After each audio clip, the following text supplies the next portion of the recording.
میں مبلغ بنوں سنتوں کا، خوب چرچا کروں سنتوں کا، ہو کرم بہر خاک مدینہ۔ الحمدللہ رب العالمین والصلاة والسلام علی سید المرسلین، اما بعد فاعوذ باللہ من الشیطان الرجیم، بسم اللہ الرحمن الرحیم۔ الصلاة والسلام علیک یا رسول اللہ،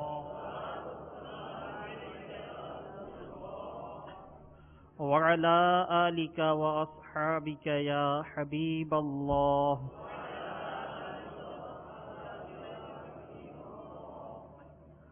الصلاة والسلام علیک یا نبی اللہ، وعلی آلک واصحابک یا نور اللہ۔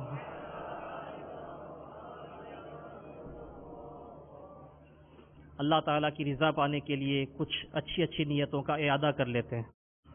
نیت کیجئے کہ انشاءاللہ عز و جل اول تا آخر پوری توجہ کے ساتھ بیان سنیں گے، کوئی بھی ایسا فعل، کوئی بھی ایسا عمل نہیں کریں گے جس سے اپنی یا دوسروں کی توجہ تقسیم ہو، جیسے دوران بیان آپس میں بات چیت کرنا، کسی کو اشارہ کرنا، ادھورا بیان سن کر چل دینا۔ اسی طرح اگر آپ کے پاس موبائل ہے تو اس کو بہتر تو یہ ہے کہ آپ بند کر لیں تاکہ آپ کی توجہ بھی تقسیم نہ ہو، کسی اور کی بھی نہ ہو۔ مدنی چینل کے ناظرین بھی نیتیں بھی کرتے جائیں، اور ساتھ ساتھ ہو سکے تو توجہ کے لیے جو ایک لازمی امور ہے اختیار فرمائیں۔ گھروں میں جو مدنی چینل کے ناظرین ہیں، دیگر جگہوں پر ہیں، تو وہ بھی توجہ کے ساتھ بیان سننے کی نیت بھی کریں، ساتھ ساتھ کوشش کریں کہ کوئی ایسا سلسلہ نہ ہو، کوئی ایسا کام نہ ہو جس سے اپنی یا دوسروں کی توجہ تقسیم ہو۔ یہ نیت بھی کریں کہ انشاءاللہ عز و جل علم دین حاصل کریں گے، جو سنیں گے کوشش کر کے اس پر عمل بھی کریں گے، اور نیکی کی دعوت عام کرنے کی نیت سے انشاءاللہ عز و جل دوسروں تک بھی پہنچائیں گے۔ دوران بیان حسب موقع، یعنی اللہ تبارک و تعالیٰ کا نام نامی سن کر، عز و جل یا جل جلالہ، اسی طرح صلی اللہ تعالی علیہ وآلہ وسلم، نبی پاک صلی اللہ تعالی علیہ وسلم کا نام نامی سن کر، یوں ہی رضی اللہ تعالیٰ عنہ کسی صحابی کا ذکر خیر ہوا تو اس طرح حسب موقع انشاءاللہ عز و جل یہ بھی کہتے رہیں گے۔ صلو علی الحبیب کہا گیا تو تعظیم مصطفیٰ صلی اللہ تعالی علیہ وسلم کی نیت سے بلند آواز سے درود پاک پڑھیں گے۔ آئندہ کے لیے جو نیت کریں گے انشاءاللہ عز و جل دل میں ارادہ ہوگا اور زبان سے کہیں گے انشاءاللہ عز و جل۔ صلو علی الحبیب صلی اللہ تعالی علی محمد وعلی آلہ وصحبہ وسلم۔ حضرت سیدنا مالک بن دینار علیہ رحمۃ اللہ الغفار، آپ ایک بار بصرہ کی کسی گلی سے گزر رہے تھے۔ آپ نے ملاحظہ فرمایا کہ بادشاہ کی ایک کنیز، وہ بھی اس کا گزر بھی وہیں سے ہوا، اس کی یعنی بڑی شان و شوکت کے ساتھ اس کا گزر تھا، وہ سواری پر سوار تھی اور اس کے ساتھ اس کے خدام بھی تھے۔ بادشاہ کی کنیز کے ساتھ اس کے خدام تھے، یہ کنیز یوں کہہ لیجئے نوکرانی۔ اب تو خیر یہ سلسلہ نہیں ہے غلاموں اور کنیزوں کا، لیکن پہلے یہ ہوا کرتا تھا۔ تو کنیز اس شان سے گزر رہی تھی کہ سواری پر سوار تھی اور اس کے ساتھ اس کے خادم تھے۔ آپ رحمت اللہ تعالی علیہ نے جب اس کی طرف دیکھا تو اس کی جو یہ ظاہری شان و شوکت تھی، آب و تاب، یہ دیکھ کر آپ نے اسے ارشاد فرمایا کہ اے کنیز، کیا تجھے تیرا آقا یعنی تیرا مالک تجھے بیچے گا؟ اس کنیز نے جب یہ بات سنی تو یہ سن کر سر تا پا آپ کو دیکھا، سر کے بالوں سے پاؤں تک آپ کو بغور دیکھا۔ آپ رحمت اللہ تعالی علیہ کا لباس پرانا تھا لیکن خوش شکل تھے، باوقار تھے۔ اللہ تبارک و تعالیٰ کے نیک بندوں کا ایک اپنا وقار ہوتا ہے۔ اس کنیز نے اپنے خدام کو سواری روکنے کا حکم دیا کہ سواری روکو۔ جب سواری رک گئی تو وہ کنیز سیدنا مالک بن دینار علیہ رحمۃ اللہ الغفار کی طرف رخ کر کے کہنے لگی، عرض کرنے لگی، اے شیخ ذرا اپنی بات دہرائیے، آپ نے کیا کہا؟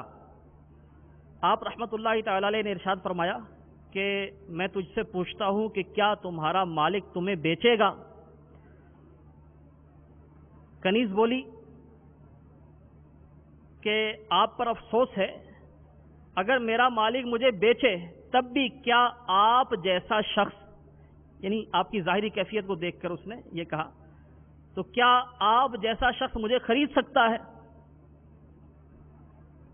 پھر وہ خدام جو اس کے خادمین تھے انہوں نے سیدنا مالک بن دینار رحمۃ اللہ تعالی علیہ کو گھیرا۔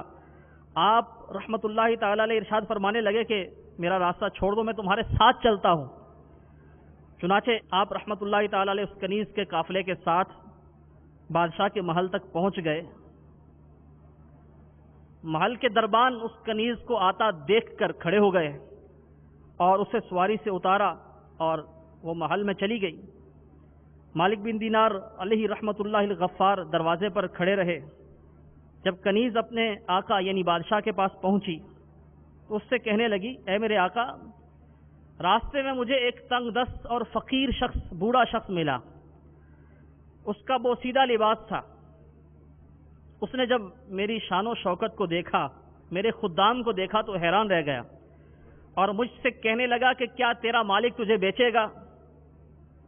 کنیز کا آقا یہ بات سن کر، یعنی بادشاہ یہ بات سن کر ہنس دیا، پوچھنے لگا کہ وہ بوڑھا کہاں ہے؟ کنیز نے جواب دیا کہ وہ ہمارے ساتھ آیا ہے اور باہر ہے دروازے پر۔ بادشاہ نے بلوا لیا کہ اسے میرے پاس لے کر آؤ۔ جب سیدنا مالک بن دینار علیہ رحمۃ اللہ الغفار اس بادشاہ کی نشست گاہ کے دروازے پر پہنچے، یعنی جہاں بادشاہ کا تخت تھا، جب اس کمرے تک پہنچے اس سے باہر، تو آپ نے ملاحظہ فرمایا کہ وہ کمرہ انواع و اقسام کے قالینوں اور تکیوں سے آراستہ ہے۔ غالیچے بچھے ہوئے ہیں، قالین بچھے ہوئے ہیں، بڑا عالی شان قسم کا کمرہ ہے اور دروازے بھی لٹک رہے ہیں، بڑے عمدہ قسم کے دروازے دیواروں پر ہیں، تکیے ہیں۔ سیدنا مالک بن دینار رحمۃ اللہ تعالی علیہ رک گئے اور ادھر ادھر دیکھنے لگے، اس جو کمرے کی زیبائش تھی اس کو دیکھنے لگے۔ وہ شخص جو آپ کو بلا کر لا رہا تھا، بادشاہ کا وہ قاصد، وہ پوچھنے لگا کہ اے شیخ آپ کو کیا ہوا، آپ رک گئے، آئیے آگے چلیے۔ سیدنا مالک بن دینار رحمۃ اللہ تعالی علیہ نے ارشاد فرمایا، جب تک تم یہ قالین نہیں اٹھاؤ گے اور اس کے فتنے کو مجھ سے دور نہیں کرو گے میں اندر نہیں آؤں گا۔ اللہ عز و جل نے محل کے مالک کے دل میں، بادشاہ کے دل میں آپ رحمۃ اللہ تعالی علیہ کا ایسا روب ڈال دیا، ایسی ہیبت ڈال دی کہ اس نے اسی وقت قالین اور تکیے اٹھانے کا حکم دیا، یہاں تک کہ ننگا فرش نظر آنے لگا۔ پھر وہ شخص اپنی کرسی پر بیٹھ گیا اور عرض کرنے لگا کہ اے شیخ آپ جہاں چاہیں تشریف فرما ہو جائیں، جہاں چاہیں بیٹھ جائیں۔ آپ رحمۃ اللہ تعالی علیہ نے ارشاد فرمایا، خدا عز و جل کی قسم، جب تک تم کرسی سے اتر کر اس فرش پر نہیں بیٹھو گے میں نہیں بیٹھوں گا۔ اللہ تبارک و تعالیٰ نے ایسی ہیبت اس کے دل پر ڈال دی تھی کہ وہ ناچار زمین پر بیٹھ گیا، فرش پر بیٹھ گیا، اور سیدنا مالک بن دینار رحمۃ اللہ تعالی علیہ بھی اس کے پاس بیٹھ گئے۔ اب وہ شخص بولا گویا ہوا، کہنے لگا اپنی حاجت ارشاد فرمائیے۔ سیدنا مالک بن دینار علیہ رحمۃ اللہ الغفار نے ارشاد فرمایا، ابھی تھوڑی دیر پہلے جو تمہاری کنیز محل میں آئی ہے کیا تم اسے بیچو گے؟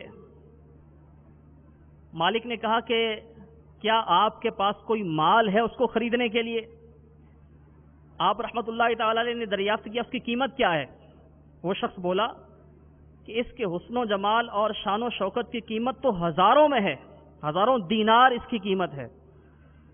سیدنا مالک رحمۃ اللہ تعالی علیہ نے ارشاد فرمایا، خدا عز و جل کی قسم میرے نزدیک تو اس کی قیمت کھجور کی 2 بوسیدہ گٹھلیوں کے برابر ہے، یعنی 2 پرانی گٹھلیاں کھجور کی، میرے نزدیک اس کی قیمت اتنی ہے۔ اس جواب پر وہ شخص ہنسنے لگا، اس کی ہنسی نکل گئی. جتنے خادمین وہاں موجود تھے، کنیزیں تھیں پردے میں، سب ہنسنے لگے. سیدنا مالک بن دینار علیہ رحمۃ اللہ الغفار نے حیرانی سے، تعجب سے پوچھا کیوں ہنس رہے ہو؟ وہ شخص بولا آپ نے اتنی کم قیمت اس کی کیوں لگائی ہے؟ حالانکہ اس کا حسن و جمال بھی ہے، شان و شوکت ہے، جوان ہے یہ، اور اس کے ساتھ اس کے خدام بھی ہیں. اتنی شان و شوکت، اس کا حسن و جمال، اس کی جوانی، اتنی کم قیمت آپ نے لگائی. آپ رحمت اللہ تعالی علیہ نے ارشاد فرمایا اس کی اتنی کم قیمت میں نے اس لیے لگائی ہے کہ اس میں بہت سے عیب ہیں. اس نے پوچھا کہ آپ اس کے عیب بھی جانتے ہیں؟ اس کے کیا عیب ہیں، کیا عیوب ہیں اس میں؟ آپ رحمت اللہ تعالی علیہ نے ارشاد فرمایا میں اس کے اتنے عیوب، اتنے عیب جانتا ہوں جتنے تم نہیں جانتے. وہ بولا مجھے بھی ارشاد فرمائیے، بتائیے اس میں کیا کیا عیب ہیں. آپ رحمت اللہ تعالی علیہ نے اس کے عیوب گنوانا شروع کیے. ارشاد فرمایا اگر یہ عطر نہ لگائے، خوشبو نہ لگائے تو اس کے کپڑوں سے بدبو آنے لگے، یہاں تک کہ کوئی اس کے قریب بھی نہ بیٹھ سکے. اگر مسواک نہ کرے تو اس کے منہ سے بو آنے لگے. اگر غسل نہ کرے تو میلی کچیلی ہو جائے. اگر بالوں میں کنگھی نہ کرے تو اس کے بالوں میں جوئیں پڑ جائیں.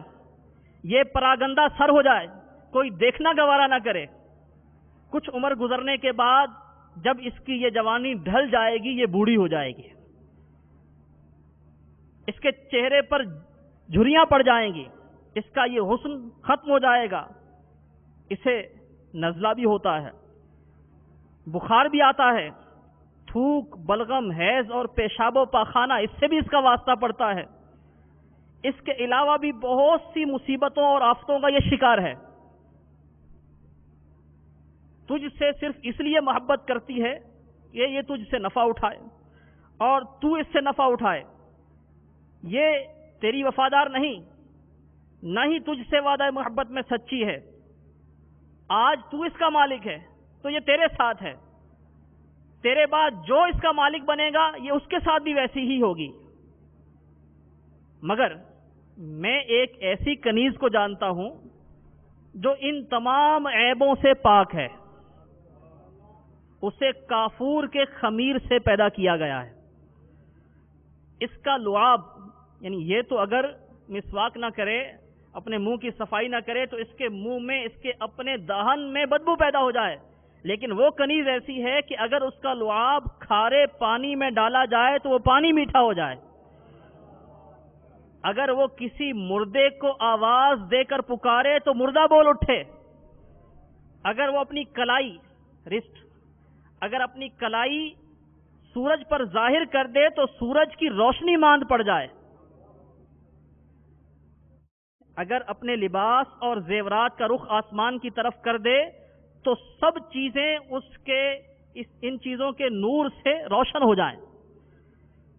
اس کی زلفوں کی خوشبو زمین پر پھیل جائے تو زمین اور اس کی تمام اشیاء معطر ہو جائیں، ہر چیز میں مہک پیدا ہو جائے. وہ معطر ہے، حسین ہے، نازنین ہے، ان گنت خوبیوں سے آراستہ ہے. وہ مشک اور زعفران کے باغات میں پروان چڑھی ہے، یعنی اس میں پلی بڑی ہے. تسنیم کے چشمے سے سیراب ہوئی ہے. وہ کبھی شکستہ دل نہ ہوگی، اس کی رونق کبھی ختم نہیں ہوگی، نہ ہی اس کا عہد ٹوٹے گا، نہ اس کی محبت تبدیل ہوگی، نہ ہی کبھی اس کا بدن کمزور ہوگا. جب آپ رحمت اللہ تعالی علیہ نے یہ ارشاد فرمایا، ایک منفرد انداز میں نیکی کی دعوت پیش کی، تو وہ شخص بڑا حیران ہوا. اب آپ رحمت اللہ تعالی علیہ نے جب دیکھا کہ اس گفتگو کے بعد یہ متاثر ہوا ہے، یعنی اس کا دل چوٹ کھا گیا ہے، تو آپ رحمت اللہ تعالی علیہ نے ارشاد فرمایا، اے دھوکے میں مبتلا ہونے والے شخص، تو ہی بتا کہ یہ والی کنیز یہ زیادہ اہم ہے یا وہ کنیز زیادہ اہم ہے جس کے اوصاف میں نے بیان کیے. وہ بولا خدا عز و جل کی قسم، وہی کنیز عمدہ ہے جس کے اوصاف آپ نے بیان فرمائے ہیں. اللہ تبارک و تعالیٰ آپ پر رحم فرمائے، اس کی قیمت کیا ہے. سبحان اللہ عز و جل. سنیے سیدنا مالک بن دینار رحمۃ اللہ تعالی علیہ جنتی حور کی کیا قیمت ارشاد فرما رہے ہیں، یعنی جو اوصاف آپ نے بیان فرمایا یہ جنتی حور کے ہیں، تو جنتی حور کی قیمت آپ نے بیان فرمائی. ارشاد فرمایا تھوڑی سی کوشش، یعنی اس کی قیمت کیا ہے؟ تھوڑی سی کوشش. کیا تھوڑی سی کوشش ہے اس کی قیمت؟ اور وہ کوشش کیا ہے؟ ارشاد فرمایا رات کے کسی حصے میں بیدار ہو کر اخلاص کے ساتھ اپنے رب عز و جل کے لیے 2 رکعت نفل نماز ادا کر لیا کرو. دوسری بات ارشاد فرمایا جب تمہارے سامنے کھانا آئے تو بھوکے کو یاد کر کے اللہ تعالیٰ کی رضا کے لیے اسے اپنی خواہش پر ترجیح دے دیا کرو. یعنی جب کھانا آئے تو کسی بھوکے کو یاد کرو اور اس کی خواہش کو اپنی خواہش پر ترجیح دو، یعنی ایثار کرو. اور راستے سے گزرتے ہوئے پتھر اور کانٹے ہٹا دیا کرو. اپنی زبان سے اچھی گفتگو اور اللہ تعالیٰ کا ذکر کیا کرو، اور زندگی کے ایام میں قلیل غذا یعنی کم کھانے پر قناعت کرو، اور دار غفلت یعنی دنیا سے اپنی توجہ ہٹا لو، اور دنیا میں عزم مصمم کے ساتھ قناعت پسند زندگی گزارو. قیامت کے دن بے خوف ہو کر آؤ اور ہمیشہ ہمیشہ کے لیے اللہ تعالیٰ کے مہمان بن جاؤ. آپ کی یہ نیکی کی دعوت اس نے اس شخص کے دل پر بہت زیادہ اثر کیا. اس نے اپنی کنیز کو پکارا. جب اس نے پکارا تو اس نے لبیک کہا. اس نے پوچھا کہ کیا تو نے یہ باتیں سنی؟ کنیز نے کہا کہ جی ہاں. اس نے پوچھا کیا یہ سچے ہیں یا جھوٹے؟ جواب دیا خدا عز و جل کی قسم یہ بالکل سچے ہیں. یہ جواب سن کر وہ آقا کہنے لگا، وہ مالک کہنے لگا تو پھر اللہ تعالیٰ کے لیے تو آزاد ہے اور میری فلاں فلاں جائیداد تم پر صدقہ ہے. میرا یہ تمام گھر تمام ساز و سامان کے ساتھ فقراء اور مساکین پر صدقہ ہے. پھر اس نے ہاتھ بڑھا کر دروازے کا پردہ اتارا اور اس سے اپنے ستر کو چھپا لیا، اپنا قیمتی لباس اتار دیا، شاہی لباس اتار دیا. جب کنیز نے یہ دیکھا تو کہنے لگی میرے آقا تیرے بعد میری کوئی زندگی نہیں. اس نے بھی شان و شوکت کو ترک کر دیا اور اپنے آقا کے ساتھ ہی جانے کی درخواست کی. سیدنا مالک بن دینار رحمۃ اللہ تعالی علیہ نے انہیں اس انقلاب پر مبارکباد دی، ان کے لیے دعا فرمائی اور وہ اپنے راستے پر چل دیے. یعنی انہوں نے فقر کو اختیار کیا، اللہ تعالیٰ کی عبادت میں مصروف ہو گئے. دونوں مرتے دم تک اسی طرح اللہ تعالیٰ کی عبادت میں مشغول رہے. اللہ تبارک و تعالیٰ کی ان پر رحمت ہو اور ان کے صدقے ہماری بے حساب بخشش ہو. صلو علی الحبیب صلی اللہ تعالی علی محمد وعلی آلہ وصحبہ وسلم. میٹھے میٹھے اسلامی بھائیوں اور مدنی چینل کے ناظرین، آپ نے اس منفرد اور ایمان افروز حکایت میں سماعت فرمایا کہ سیدنا مالک بن دینار علیہ رحمۃ اللہ الغفار نے کتنے اچھوتے انداز میں اس بادشاہ کو بلکہ اس کی کنیز کو بھی اس کے خدام کو بھی نیکی کی دعوت پیش فرمائی. اور آپ کی نیکی کی دعوت کا اثر کیا ہوا کہ وہ بادشاہ بھی اس کی کنیز بھی انہوں نے یہ شان و شوکت کی زندگی کو ترک کیا اور اللہ تعالیٰ کی عبادت میں مصروف ہو گئے، تائب ہو گئے. آپ نے کتنے پیارے انداز میں اس دنیا کی جو رنگینیاں ہیں، دنیا کی جو لذتیں ہیں، ان کا نقشہ کھینچا. یعنی ایک حسین عورت، لوگ اس سے یعنی دنیا میں اگر محبت کرتے ہیں تو کیوں کرتے ہیں؟ اس کے حسن و جمال کی وجہ سے کرتے ہیں. لیکن آپ رحمت اللہ تعالی علیہ نے اس کے عیب اس انداز سے گنوائے اور اس کے مقابل جنتی حور کے اوصاف اس انداز سے بیان فرمائے. خود بخود وہ آقا، وہ مالک جو اس سے پہلے اس کی محبت میں گرفتار تھا، چند ہی لمحوں میں اس کے دل کی دنیا بدل گئی. واقعی دنیا کی یہ ساری نعمتیں اور جو کچھ دنیا میں ہے یہ ساری عارضی ہیں. آج دنیا بڑی خوشنما لگتی ہے، بڑی حسین لگتی ہے، اس سے دل جو ہے وہ جی خوش ہوتا ہے. لیکن غور فرمائیے کہ دنیا کی نعمتیں جتنی ہیں ساری کی ساری عارضی ہیں، اور جس طرح سیدنا مالک بن دینار علیہ رحمۃ اللہ الغفار نے نقشہ کھینچا کہ اگر یہ عطر نہ لگائے تو اس سے بدبو آنے لگے. آپ غور کیجئے، چاہے کتنا ہی حسین شخص کیوں نہ ہو، بغیر نہائے دھوئے، بغیر صفائی کیے، بغیر اچھے کپڑے پہنے، صاف ستھرے کپڑے پہنے، بغیر عطر لگائے، اگر وہ ایسا ہی رہے، پراگندہ رہے، تو کون اس کے قریب جانے کو اچھا سمجھے گا؟ کوئی اس کے قریب نہیں جائے گا. آج کل اکثر حصوں میں گرمی کا موسم ہے، حبس بھی ہوتی ہے، پسینہ بھی آتا ہے. بعض اوقات تو ایسا ہوتا ہے پسینے سے ایسی کیفیت ہو جاتی ہے کہ اپنے آپ سے گھن آتی ہے، اپنے لباس سے گھن آتی ہے. اور کوئی ایسا شخص جس کے لباس میں بدبو ہو، بدن میں بدبو ہو، اس کے قریب جانا کوئی پسند نہیں کرے گا، چاہے وہ کیسا ہی کیوں نہ ہو، چاہے کتنا ہی حسین کیوں نہ ہو. تو یہ ایک عیب ہے. اسی طرح کوئی حسین ہے، اچھے کپڑے پہنتا ہے، صفائی بھی کرتا ہے، لیکن جو کچھ بھی کر لے، وقت گزرنے کے ساتھ ساتھ اس کا یہ حسن ماند پڑ جائے گا، جوانی ڈھل جائے گی. اور جوانی میں کتنے ہی حسین ایسے ہوتے ہیں جب بڑھاپے کی دہلیز کو پہنچتے ہیں تو ان کے چہرے پر جھریاں پڑ جاتی ہیں، ان کا گوشت لٹک جاتا ہے، اور کوئی تصور بھی نہیں کر سکتا کہ کبھی یہ اتنے حسین ہوں گے. تو سیدنا مالک بن دینار رحمۃ اللہ تعالی علیہ نے اس ایک مثال کو لے کر، یہ ایک مثال ہے دنیا کی لذتوں میں سے، یہ ایک مثال ہے، تو اس ایک مثال کو لیا اور اس ایک مثال کو لے کر بڑے ہی پیارے انداز میں نیکی کی دعوت پیش کی. اس کے مقابل جو جنتی نعمتیں ہیں، دنیاوی نعمتوں سے ان کا کوئی تقابل بھی نہیں، اور پھر سبحان اللہ عز و جل وہ دائمی ہیں، نہ ختم ہونے والی ہیں.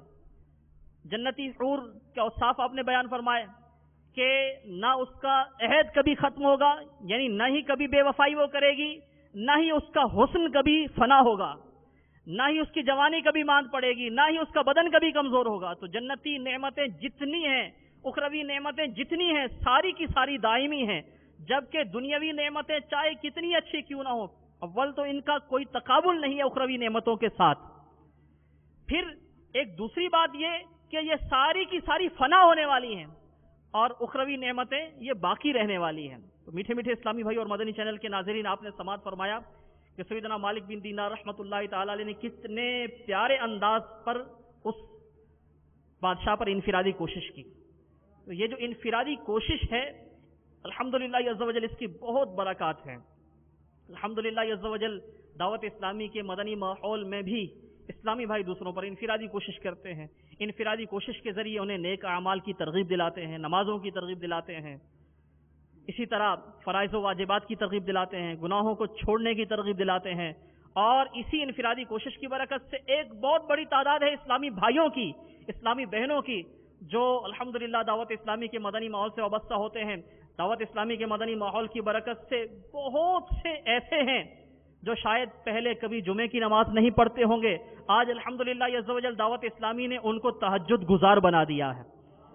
آپ نے اس حکایت میں یہ بھی سماعت فرمایا کہ سیدنا مالک بن دینار رحمۃ اللہ تعالی علیہ سے جب اس نے یہ پوچھا کہ اس کی قیمت کیا ہے، تو آپ نے کیا ارشاد فرمایا؟ تھوڑی سی کوشش کیا ہے؟ پہلے ارشاد فرمایا کہ تم رات کے کچھ حصے میں، رات میں بیدار ہو اور 2 رکعت نفل پڑھ لیا کرو. تو ایسی ایک تعداد ہے انفرادی کوشش کی برکت سے جو کل تک شاید جمعے کی نماز نہیں پڑھتے تھے، آج الحمدللہ دعوت اسلامی نے ان کو تہجد گزار بنا دیا ہے. دعوت اسلامی کے اشاعتی ادارے مکتبۃ المدینہ کی مطبوعہ کتاب مدنی پنج سورہ، اس میں ایک باب ہے فیضان نوافل. اس باب میں یہ صلاۃ اللیل کی تعریف لکھی ہے کہ رات میں بعد نماز عشاء کی نماز کے بعد جو نوافل پڑھے جائیں ان کو صلاۃ اللیل کہتے ہیں، اور رات کے نوافل دن کے نوافل سے افضل ہیں. رات کی نماز، نفل نماز، رات کے نوافل یہ دن کے نوافل سے افضل ہیں. کہ مسلم شریف کی حدیث ہے، سید المبلغین رحمۃ للعالمین صلی اللہ تعالی علیہ وسلم نے ارشاد فرمایا، فرضوں کے بعد افضل نماز رات کی نماز ہے. اس کی فضیلت بھی بہت زیادہ ہے. عشاء کے بعد رات میں سو کر اٹھیں اور نوافل پڑھیں تو یہ تہجد ہے، اور سونے سے قبل یا بغیر سوئے پڑھیں تو وہ ہے صلاۃ اللیل. تہجد کی کم سے کم 2 رکعتیں ہیں، اور نبی پاک صاحب الاولاق صلی اللہ تعالی علیہ وسلم سے 8 تک ثابت ہیں۔ اس میں قراءت کا اختیار ہے، یعنی الحمد شریف کے بعد سورت کے حوالے سے اختیار ہے کہ جو چاہیں پڑھیں۔ بہتر یہ ہے کہ جتنا قرآن پاک یاد ہے سارا پڑھ لیا جائے، یا یہ بھی ہو سکتا ہے کہ سورہ فاتحہ کے بعد آپ ہر رکعت میں 3 بار سورہ اخلاص پڑھ لیں، اس طرح ہر رکعت میں قرآن کریم ختم کرنے کا ثواب ملے گا۔ ایک بار سورہ فاتحہ 1/3 قرآن پاک کے برابر ہے، تو 3 بار پڑھیں گے تو 1 قرآن پاک پڑھنے کا ثواب ملے گا۔ تہجد کی فضیلت بھی بہت ہے۔ امیر المومنین حضرت سیدنا علی المرتضیٰ شیر خدا کرم اللہ تعالی وجہہ الکریم یہ روایت کرتے ہیں کہ سید المبلغین رحمۃ للعالمین صلی اللہ تعالی علیہ وآلہ وسلم کا فرمان دل نشین ہے، جنت میں ایسے بالا خانے ہیں جن کا باہر اندر سے اور اندر باہر سے دیکھا جاتا ہے۔ ایسے بالا خانے ہیں جنت میں جن کا باہر اندر سے اور اندر باہر سے دیکھا جاتا ہے۔ ایک اعرابی نے اٹھ کر عرض کی، یا رسول اللہ عز و جل و صلی اللہ تعالی علیہ وسلم، یہ کس کے لیے ہیں؟ آپ صلی اللہ تعالی علیہ وآلہ وسلم نے ارشاد فرمایا، یہ اس کے لیے ہیں جو نرم گفتگو کرے، کھانا کھلائے، متواتر روزے رکھے، اور رات کو اٹھ کر اللہ تعالیٰ کے لیے نماز پڑھے جب لوگ سوئے ہوئے ہوں۔ اس کے تحت مفتی احمد یار خان نعیمی رحمۃ اللہ تعالی علیہ نے مرآت المناجیح کی 2 جلد میں صفحہ نمبر 260، مرآت المناجیح یہ مفتی احمد یار خان نعیمی رحمۃ اللہ تعالی علیہ نے مشکات شریف کی شرح لکھی ہے، مشکات حدیث شریف کی کتاب ہے تو اس کی شرح لکھی ہے مرآت المناجیح کے نام سے، اردو میں یہ منفرد شرح ہے۔ آپ اس کے تحت ارشاد فرماتے ہیں ان متواتر روزے رکھے، اس کے تحت یعنی ہمیشہ روزے رکھیں سوا ان 5 دنوں کے جن میں روزہ حرام ہے۔ سال میں 5 دن ایسے ہیں جن میں روزہ حرام میں نہیں رکھا جاتا، یعنی شوال کی یکم کو عید الفطر ہوتی ہے، یکم شوال کو ذی الحج کی 10ویں، 11ویں، 12ویں اور 13ویں، یہ 4 ایام یہ ہوئے، اور ایک یکم شوال المکرم، یعنی عید الاضحیٰ کے 3 ایام اور ایک 13 ذی الحج، یہ 4 ہو گئے، اور ایک عید الفطر کا دن۔ تو مفتی صاحب ارشاد فرماتے ہیں کہ ان 5 دنوں کے علاوہ ہمیشہ روزے رکھیں۔ تو یہ حدیث ان لوگوں کی دلیل ہے جو ہمیشہ روزے رکھتے ہیں۔ بعض نے فرمایا کہ اس کے معنی یہ ہے کہ ہر مہینے میں مسلسل 3 روزے رکھیں، ایام 20 کے، یعنی ہر مہینے کی 13، 14 اور 15 مدنی ماہ کی، یعنی ہجری حساب سے۔ مزید سیدنا مالک بن دینار رحمۃ اللہ تعالی علیہ نے کیا ارشاد فرمایا، جب تمہارے سامنے کھانا آئے تو بھوکے کو یاد کر کے اللہ تعالیٰ کی رضا کے لیے اسے اپنی خواہش پر ترجیح دے دیا کرو، یعنی ایثار کیا کرو۔ ایثار کی بھی کیا عظیم الشان فضیلت ہے۔ ایثار کیا ہے کہ کسی شخص کو کسی چیز کی ضرورت ہو، اپنی بھی ضرورت ہو، لیکن وہ اپنی ضرورت کو قربان کر کے وہ چیز کسی دوسرے ضرورت مند کو دے دے، اپنی ضرورت کو دوسرے کی ضرورت پر قربان کر دے۔ جو ایسا کرے یعنی ایثار کرے، سبحان اللہ عز و جل، اس کی فضیلت کیا ہے سنیے۔ حجت الاسلام امام محمد غزالی علیہ رحمۃ اللہ الوالی احیاء العلوم میں نقل کرتے ہیں، اللہ تعالیٰ نے حضرت سیدنا موسیٰ کلیم اللہ علی نبینا و علیہ الصلاۃ والسلام سے ارشاد فرمایا، اے موسیٰ علیہ الصلاۃ والسلام، کوئی شخص ایسا نہیں کہ وہ عمر بھر میں چاہے ایک ہی مرتبہ ایثار کرے۔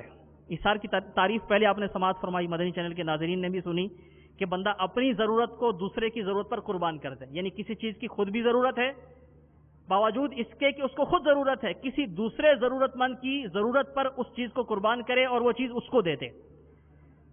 اے موسیٰ علیہ الصلاۃ والسلام، کوئی شخص ایسا نہیں کہ وہ عمر بھر میں چاہے ایک ہی مرتبہ ایثار کرے اور میں یعنی اللہ تبارک و تعالی بروز قیامت اس سے حساب طلب کرتے ہوئے حیا نہ فرماؤں۔ یعنی اگر کوئی ایک بار بھی ایثار کرتا ہے تو اللہ تبارک و تعالی ارشاد فرماتا ہے کہ بروز قیامت میں اس سے حساب طلب کرتے ہوئے حیا فرماؤں گا۔ اس کا مقام جنت ہے، وہ جہاں بھی چاہے رہے۔ سبحان اللہ، جس نے زندگی میں ایک بار بھی ایثار کیا اللہ تبارک و تعالیٰ کی رضا کے لیے، سبحان اللہ عز و جل، اس کا مقام جنت ہے جہاں بھی چاہے رہے۔ سبحان اللہ۔ میٹھے میٹھے اسلامی بھائیوں، ایثار کی فضیلت آپ نے سماعت فرمائی، اس کی بھی نیت کریں۔ بالخصوص کھانے میں ایثار، جس کی سیدنا مالک بن دینار رحمۃ اللہ تعالی علیہ نے ترغیب ارشاد فرمائی، جنتی حور کی قیمت ارشاد فرمائی کہ جب تم کھانا کھانے لگو تو کسی بھوکے کو یاد کر کے اپنی خواہش پر اس کی خواہش کو ترجیح دو۔ تو کھانے میں ایثار یہ ہے تو بالکل آسان، لیکن نفس پر بھاری ہے۔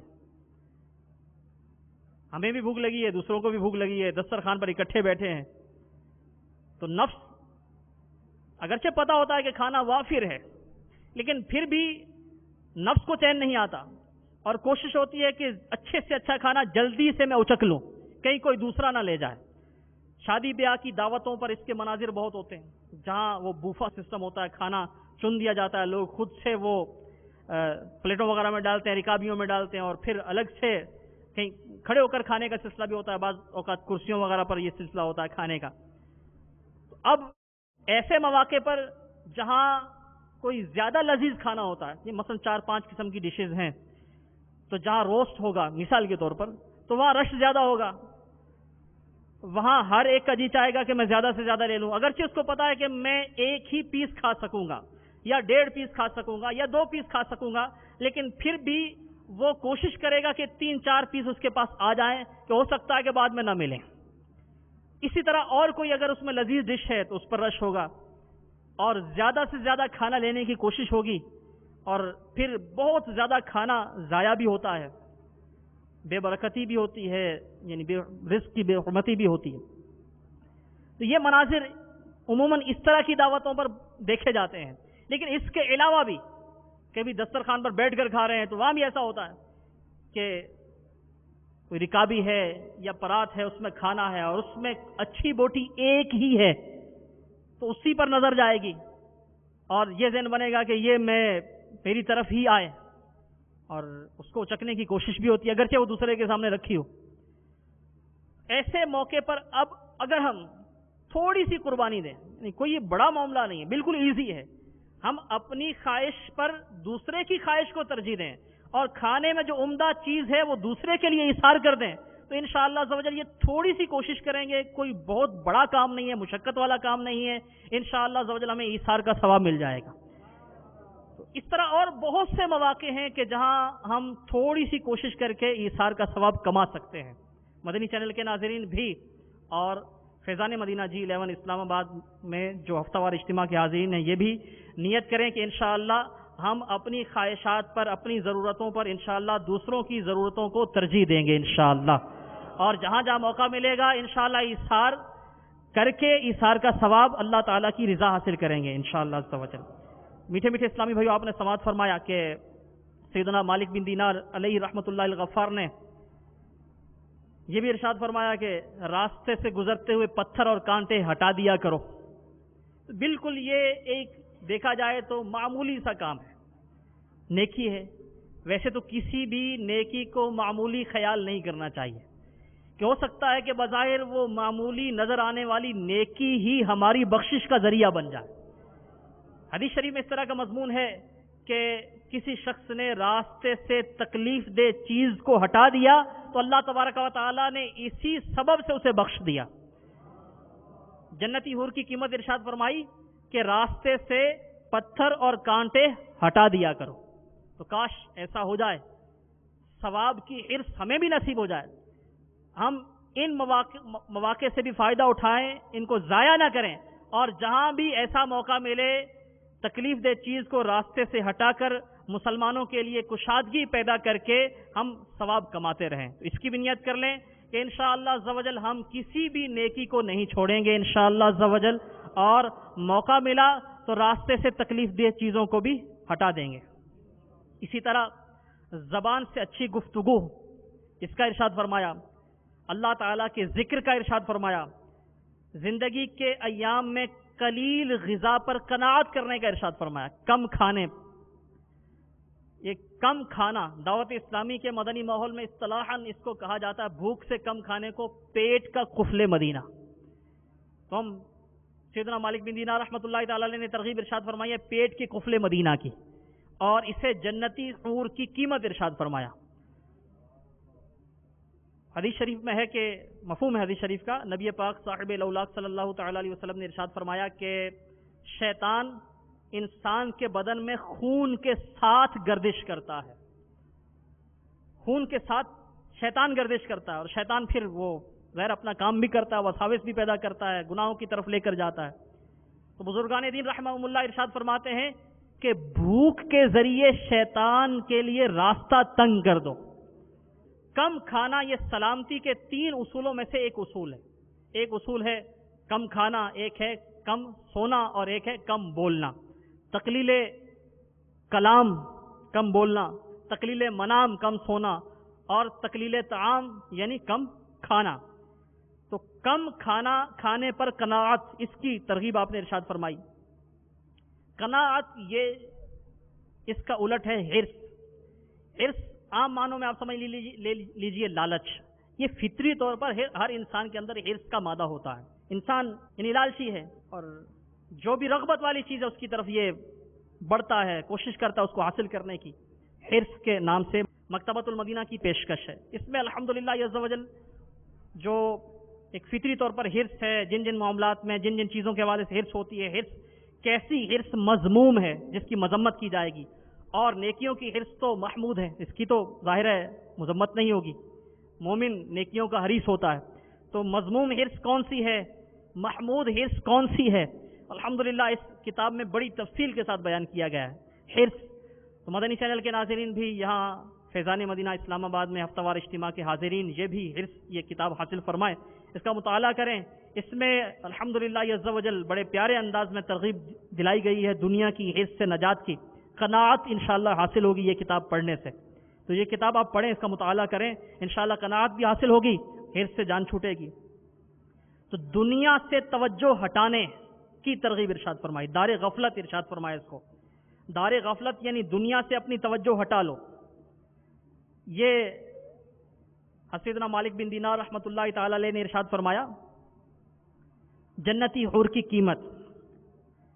اب دنیا سے توجہ ہٹانا ہے تو بہت مشکل، لیکن اللہ تبارک و تعالی کرم کرے تو اس کے کرم سے سبحان اللہ عز و جل قناعت نصیب ہوگی. آخرت کا ذہن بنے گا، آخرت کی تیاری کا ذہن بنے گا. جو زیادہ رغبت ہوتی ہے نا دنیا میں، وہ کمانے کی ہوتی ہے، اور کمانے کے ذریعے پھر دنیاوی ساز و سامان خریدنے کی حرص ہوتی ہے. تعیش یعنی پرتعیش زندگی گزارنے کی حرص ہوتی ہے. تو اس سے انسان دنیا میں ایسا مشغول ہوتا ہے کہ بسا اوقات وہ اللہ تعالیٰ کی یاد سے بھی غافل ہو جاتا. ایسے اس کے نظارے ہمارے معاشرے میں عام ہیں. یہاں تک کہ معاذ اللہ لوگ فرائض ترک کر دیتے ہیں، واجبات ترک کر دیتے ہیں، نمازیں چھوڑ دیتے ہیں.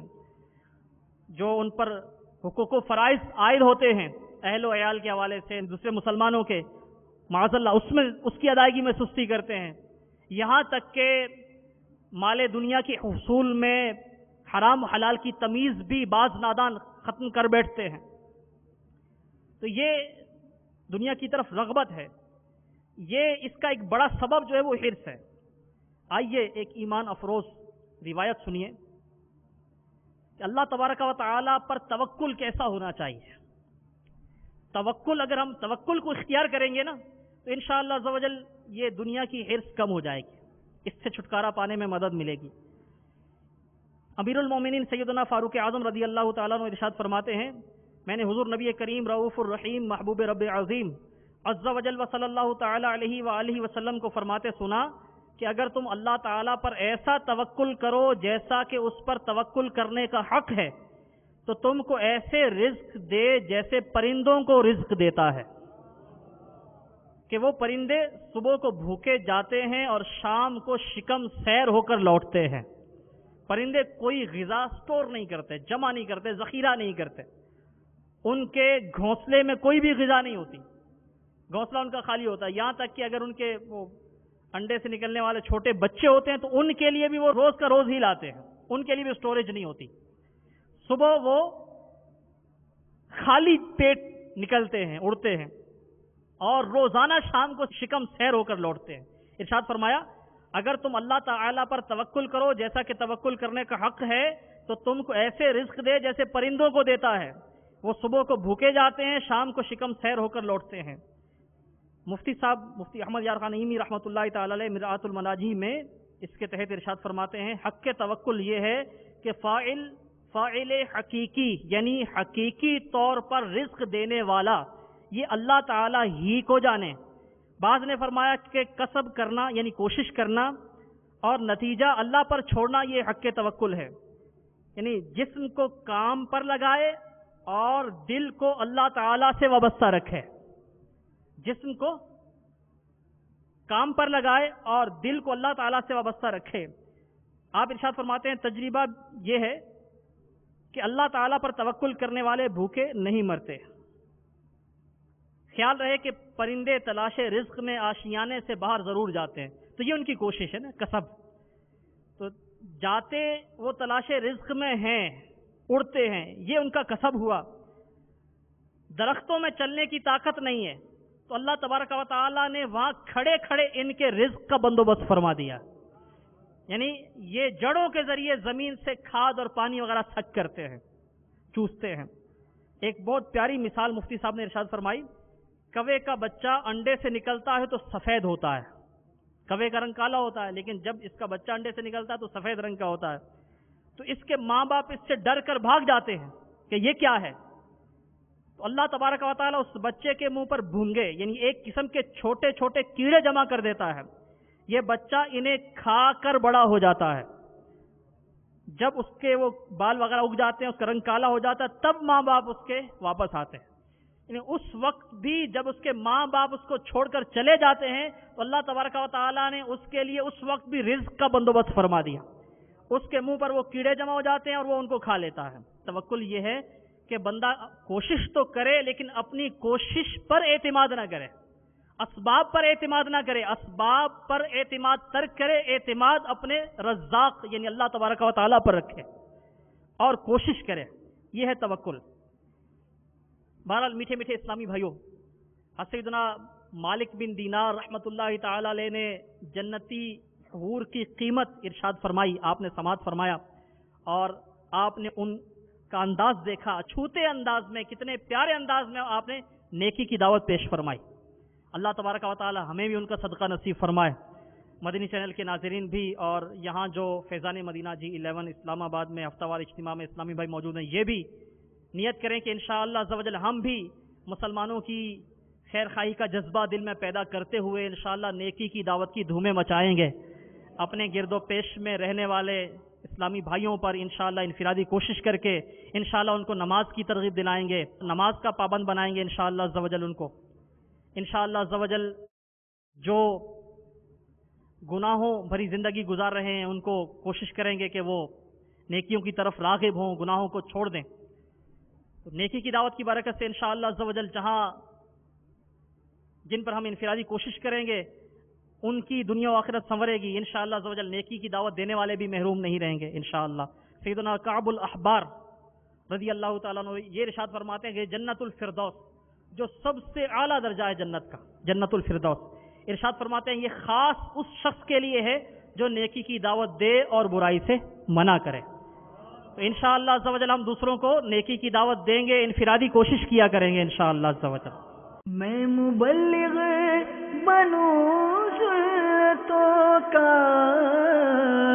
خوب چرچا کروں سنتوں کا، ہو کرم بہر خاک مدینہ